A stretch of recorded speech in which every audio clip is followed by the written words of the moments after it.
So, you were source energy before you came into these physical bodies. You don't remember that, and there's a reason that you don't, but you were. You were source energy before you came into these physical bodies, and now you are an extension of that source energy. So here you are, focused, just as you intended to be, focused upon the things of your time-space reality, and you are utilizing your focus to help you personally, independently, identify your preferences. Sometimes you don't really grasp that. You don't really understand how perfect it is and how important it is that you deliberately choose.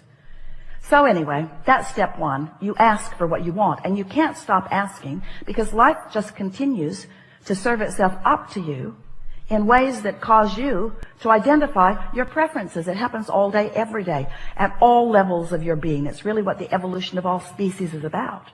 So when you know what you don't want, you know what you do want. If someone's rude, you want them to be nicer. If you're rude, you want to be nicer. If you're unhappy, you want to be happier. If something's gone wrong, you want it to go right. In other words, if you don't have enough of something you want more of it. It's a very simple equation, not hard for you to figure it out, and you're doing it all day, every day. But what you may not know is that every time, whether you speak it out loud or not, something happens like that, you are launching these vibrational preferences. And the larger part of you is aware of the preference that you have launched and becomes it, because your inner being is unconditional. Your inner being rides the rocket of your desire. When you say, I prefer something, your inner being doesn't say, well, there aren't that many of them going around. Your inner being doesn't say, well, that's risky business and it's unlikely. Your inner being doesn't say, you don't have the education for that, or the money for that, or the background for that.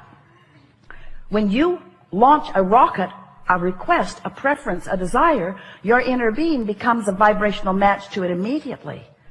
And because you are an extension of that inner being who has become a match to it, now you hold the potential of splitting your energy if you don't become a match to it too.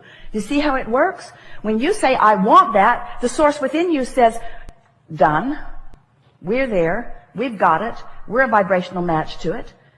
Because everything that manifests is first a vibrational frequency. And the source within you will give you this, can more easily match your desires because in the energy stream, it is immediate. In your manifestational world, you've got some bugs to work out of your vibrational frequency. Source doesn't have to work those bugs out because Source already believes in you. Source already knows your value. Source already knows your worthiness. Source remembers why you came and who you are. So when you launch a rocket about something that you would like more of, Source is right there in that frequency. And in fact, the only reason that any of you ever feel any slight or strong negative emotion is because Source finds the frequency, the fullness of the desire that you have launched, and when you don't, there's vibrational discord between you and Source. Does that make sense to you? The only reason, if there were ever a way for you to understand that Source exists, it must be in your emotional awareness. Because if there were not someone keenly interested in you and holding a vibrational frequency about you, then you could think anything you want and you would feel no vibrational variance. That's something really to think about. When you feel negative emotion, it always means the same thing. You've got a different opinion about this than Source has about this. And that's something else we really want you to hear. Source does have an opinion about this, and this, and this, and this. Now. Source adores you. When you're mad at yourself, you've got a split going on. There's a gap widening.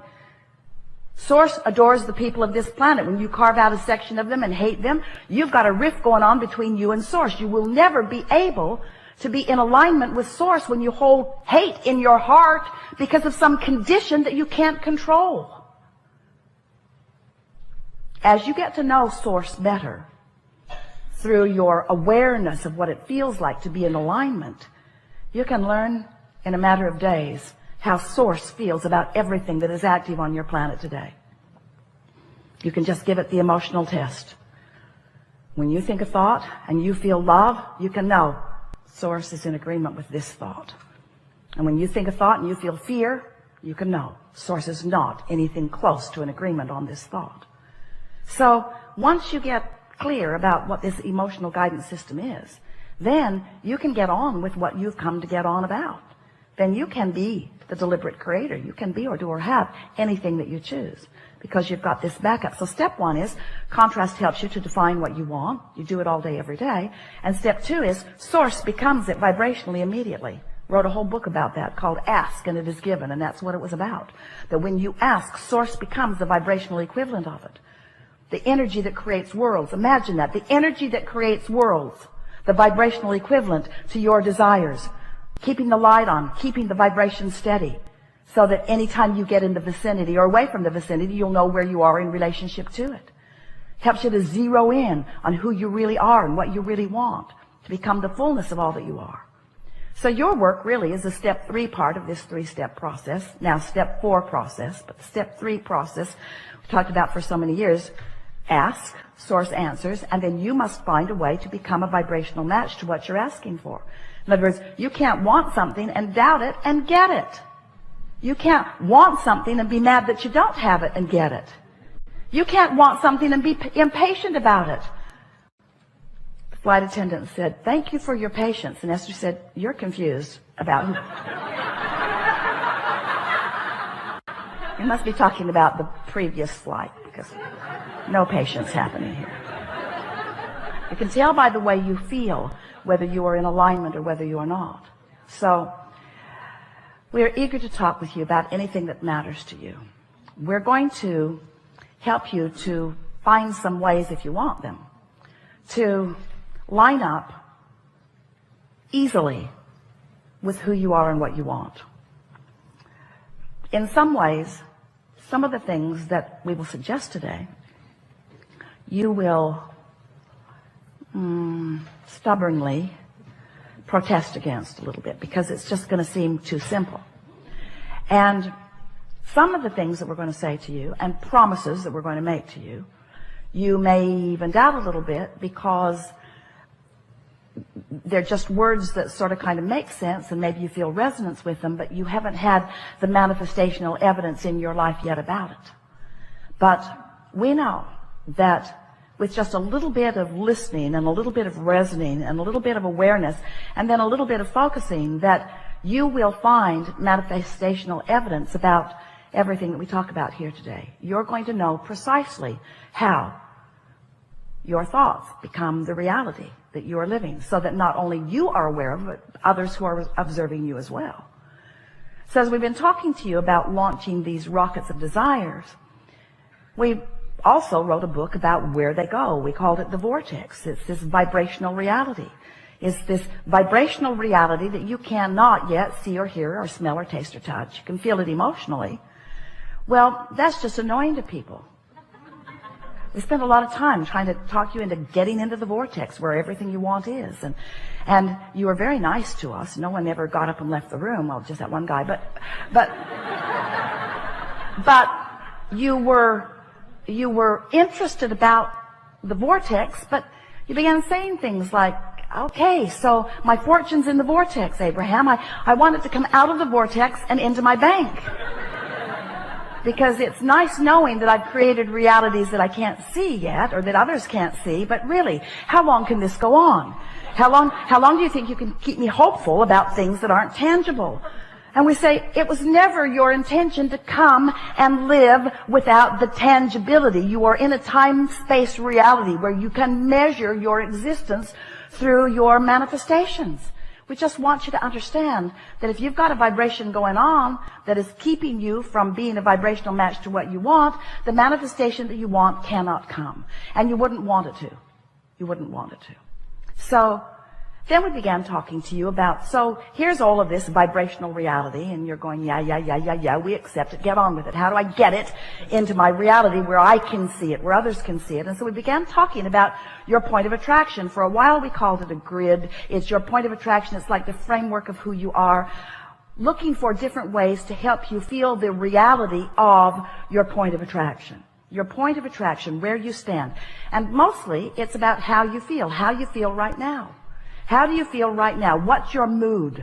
What is the mood that is swirling around you? Because your mood is the best indicator that you have, your mood, to let you know what the vibrational atmosphere is that you've got going on. And your vibrational atmosphere matters because it is your point of attraction. How you feel, your mood, the thoughts you're thinking, the beliefs you hold, what's going on, the conversations you have, how you move in the world, how you feel in the world, what you're doing now.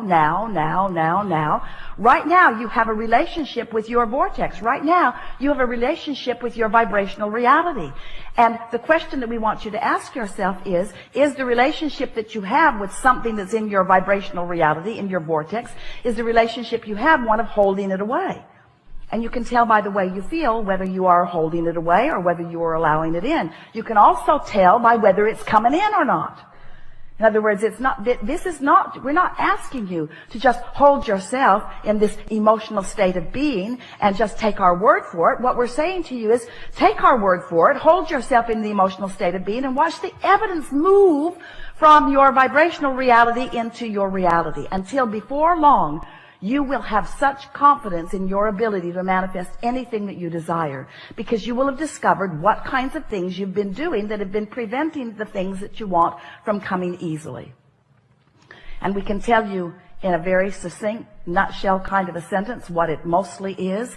Your observation of the conditions that exist now are the reason that you keep repeating a pattern that holds away the things you want.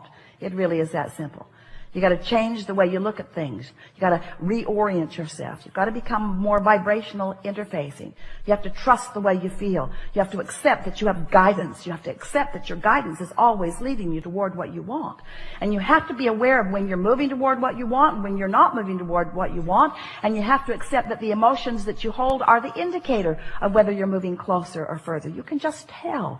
You'll get so good at this that you'll be in the middle of a conversation and you'll stop talking right in the middle of it, because you'll realize that you're moving away from what you want rather than toward what you want. So often, in your quest to make someone else understand what you mean, who's in a different vibrational frequency and is not hearing what you mean, in your attempt to get them to hear what you mean, you are responding to the condition of them not hearing.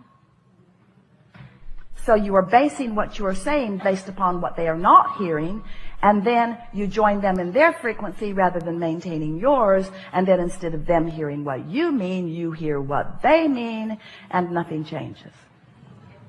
Oh, you got that, didn't you?